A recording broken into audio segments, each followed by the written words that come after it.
यह घटना आज से करीब 11 साल पहले की है। एक लड़की के ऊपर तेजाब डाल दिया जाता है। उसके बाद उस लड़की की मौत हो जाती है। इस घटना ने पूरे देश को झकझोर कर रख दिया था उस समय। नमस्कार दोस्तों, मैं सतीश भारती, आपका दोस्त, आपका भाई। आइए जानते हैं घटना के बारे में, क्या हुआ था उस दिन। 2 मई 2013 को दिल्ली से प्रीति राठी और उनके पिता और उनके 2 रिश्तेदार प्रीति राठी की पहली नौकरी के लिए गरीब रथ एक्सप्रेस से मुंबई को जा रहे थे।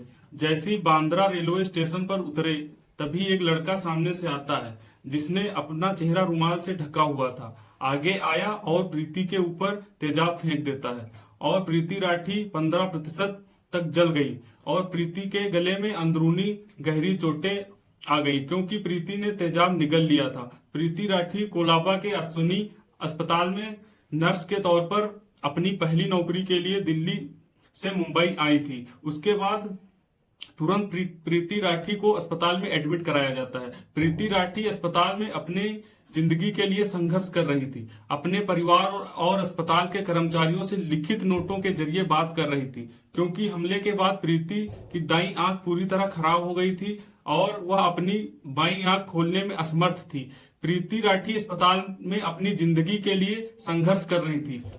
प्रीति राठी का पिछले 1 महीने से इलाज हो रहा था, लेकिन प्रीति राठी के स्वास्थ्य में कोई सुधार नहीं आ रहा था। 1 जून को प्रीति राठी के कई अंग काम करना बंद कर देते हैं, जिससे प्रीति राठी जिंदगी से हार जाती हैं और प्रीति राठी की मौत हो जाती है। मुंबई का क्राइम ब्रांच और रेलवे पुलिस ने प्रीति राठी के कॉलेज के दोस्तों, सहकर्मियों और उसके पड़ोसियों और रिश्तेदारों से पूछताछ की। प्रीति को बांद्रा रेलवे स्टेशन के सीसीटीवी फुटेज दिखाए गए थे तो प्रीति ने 3 लोगों के नाम बताए थे: पवन गहलान, अंकुर पवार, सत्यम वर्गीस। दिल्ली में प्रीति के पड़ोसी अंकुर पवार ने 2014 में पुलिस के सामने खुलासा किया कि उसने प्रीति पर इसलिए हमला किया क्योंकि वह उसकी सफलता से नफरत करता था।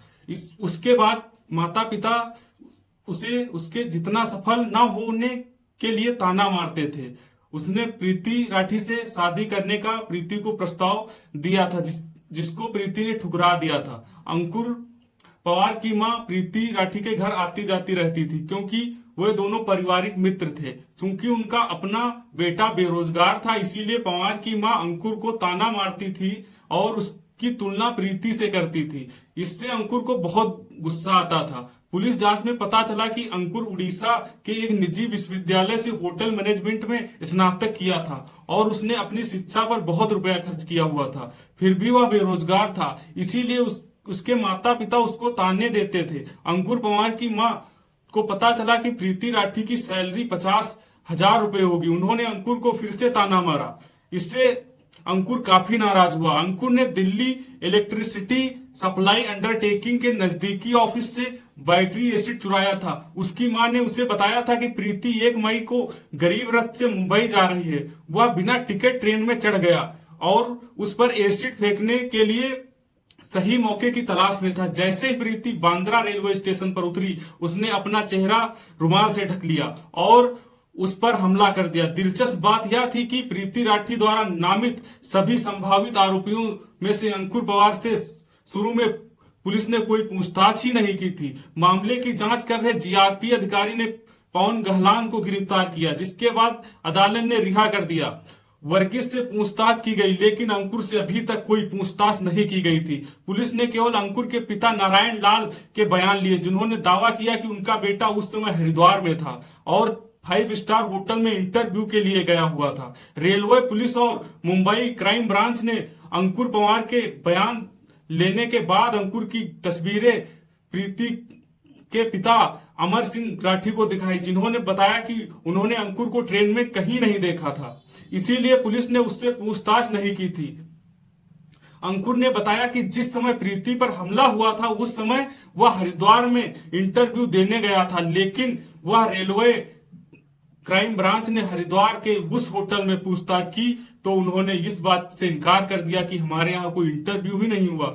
इससे पुलिस का शक और बढ़ गया। उसके बाद अंकुर को क्राइम ब्रांच ने गिरफ्तार कर लिया। पुलिस को अंकुर के हाथों में कुछ निशान दिखे जो कि एसिड के जले हुए निशान थे। 2016 में विशेष सरकारी वकील उज्जवल निकम ने अदालत से सजा पर रोक लगाने की मांग की ताकि वह अधिकतम सजा के लिए बहस कर सके। प्रीति के परिवार को उम्मीद थी कि अदालत अंकुर को मौत की सजा सुनाएगी।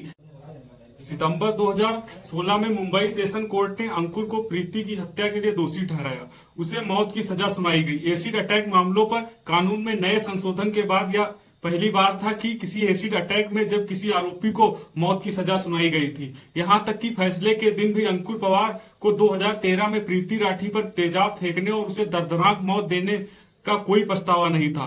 पवार तब भी मुस्कुरा रहा था। जज ने उसे इस जघन्य अपराध के लिए मौत की सजा सुनाई। कोर्ट में ही वह पीड़ित के परिवार के साथ झगड़ने लगा और प्रीति राठी के भाई पर हमला कर दिया। उसके बाद प्रीति राठी के पिता अदालत से बाहर आए और कहा, मैं इस फैसले से संतुष्ट हूं। अगर वह उच्च न्यायालय में अपील करता है तो वहां भी मौत की सजा मिलेगी। इस तरह के आदमी का समाज में कोई स्थान नहीं है। वह जेल में रहने का हकदार है। वह एक क्रूर दरिंदा है और वह अपने माता पिता के साथ भी अच्छा व्यवहार नहीं कर सकता है। वह इस सजा का हकदार है। प्रीति राठी के असली हत्यारे को आखिरकार दोषी करार दे दिया गया।